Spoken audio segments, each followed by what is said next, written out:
Okay, this is part 3 of my husband's transplant.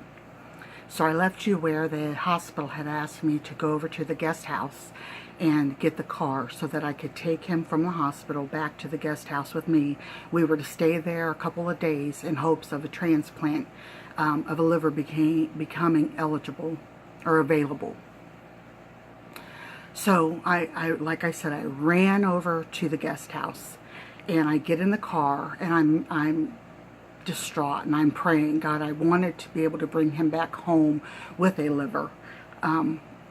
I don't want to take the trip of coming all the way back home if I'm going to lose him, because I was terrified of losing him on my own. So, excuse me. So I pull in. You know, it's really busy at this huge hospital. And I pull in right up to the door where you're supposed to go to pick up patients. And I'm sitting there and I'm waiting. And the whole time I'm waiting, I'm praying. And I had prayed for no one to lose their life for my husband. But if someone was going to lose their life anyway, let them be a match for my husband so that he could live. And I sat there for a few minutes and my cell phone rang. And I picked it up. And right now, even telling this, my stomach is in knots because that's how it affected me. My cell phone rang, and it was the nurse that had told me to come get the car. And I said, hello, and she said, Nina, this is nurse so-and-so. She said, can you go park your car back at the guest house? We think we have your husband a liver. And I didn't remember anything after that. I don't remember going from that parking lot around all the way back to the guest house. I remember once I got to the guest house and parked the car, half running, half walking, and I'm a large woman. And calling everyone that I knew to call first. I called our son and of course my mom and his mom, and I don't remember who all I called.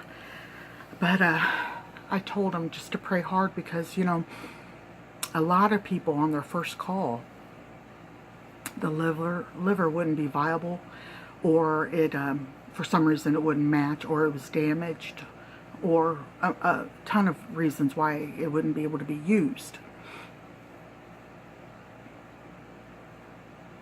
So I got back up to his to where the nurse's station was, and they had moved him, and had said it probably wouldn't be until like 1 in the morning. And you know, I'd been up all day with him, and I was just like wired at that point.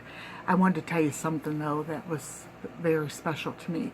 When I got up on the elevator going upstairs, I was bawling like uncontrollably, and I was trying my hardest covering my face, and I didn't want anyone to worry, and I couldn't talk, so if anybody would have said, are you okay, I couldn't have spoke. I was that happy, you know. And I got in the elevator, and a lady and her little girl, the little girl was probably 4 or 5 years old, and she kept staring at me, and I tried to smile, and I just couldn't do anything. I couldn't speak. And I had told my sister later, I told her what happened with that little girl, and I said, I wish that I could have spoken, told her, it's okay, honey, these are happy tears, you know, but I couldn't. And my sister said, wouldn't it be amazing if we could cry tears of color to let people know what they are? You know, are they tears of maybe a black or dark blue, of deep sadness, or bright pink or orange to show a joy that we're happy, you know, whatever color. And I said, that was beautiful to me. That was perfect. So anyway, I got up there, and there was a team of doctors, and they're gathered all around the room. And I remember making eye contact with one of them, and it was a lady, and she was looking at me and just smiling, you know, and you could tell she was tickled, seemed as happy as me. And the doctors told me, they said, now, don't get your hopes up too high, because there's a very good possibility that it won't be a match. And I remember looking at the doctor that told me that, and I said, oh, it'd be a match. It'd be a match, and it was. I knew it. I knew it. So they walked out, and the lady said, it's a male, and he was flown in, life flighted in, and he didn't make it. Not sure exactly what happened. I don't know anything other than that the donor was a male. And I prayed for his family instantly. So, about 1 that morning, I had both my sisters, our son, my daughter-in-law. We waited up all night. And you know, the thing is, we were able to talk and laugh, and we had joy and relief that I had not felt for years. And my husband is not just my husband. We've been married 33 years, but he is my dear friend. You know, I would have lost my best friend and everything if I would have lost him.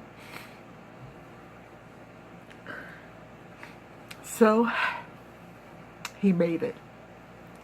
He made it. Thank the good Lord. The surgery, when it was over with, it took, I think, 11 or 12 hours.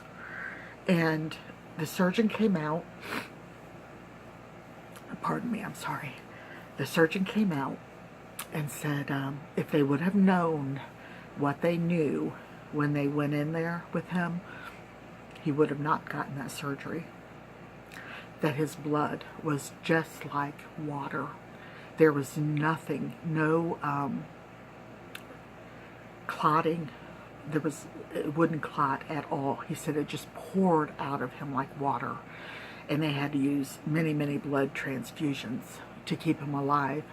And, you know, as a Christian, and my husband is a Christian, we had prayed and prayed, and I prayed, you know, all that day and days before, always. I felt like I had, like, fervently, I'd stayed in prayer. And I thought God knew at the last minute that they had to do that transplant right then, or my husband wasn't going to make it, because his blood was already like water, and he would have just went on home to be with the Lord, you know. I'm sorry, it's really emotional for me still yet 5 years later.